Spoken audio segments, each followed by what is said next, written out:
98 سال قبل تیم منتخب فوتبال تهران به رهبری میر مهدی خان ورزنده به بادکوبه می رود و اولین محفل بین المللی فوتبال در ایران شکل می گیرد. ذیل نامه ها و درخواست تذکره ها را مصطفی الممالک، صدر اعظم دوران قاجار و نخست وزیر ایران نوین امضا می کند.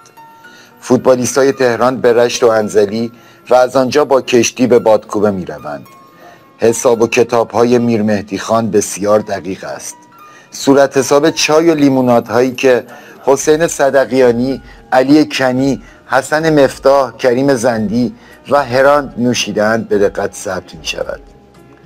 فوتبالیستای تهران در بادکوبه‌ای به میدان می روند که مردم سرزمینش پیش از ما فوتبال رسمی را آغاز کردند.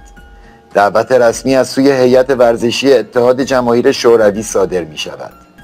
با دانشگاه باکو، با نفتیانیک باکو و تیم منتخب بازی می کنیم. می بازیم اما متولد می شویم. با ستارگانی که سالهای سال است در خاک خفته‌اند.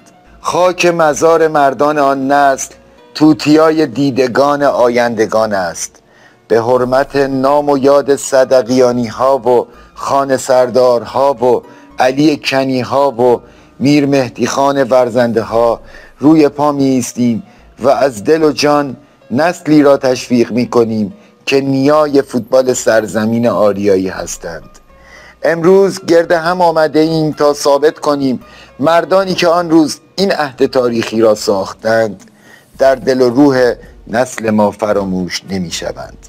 فوتبال ملی امروز در همایشی که بزرگان گرداگردش نشستند شناسنامه تازه می گیرد و 98 ساله می شود.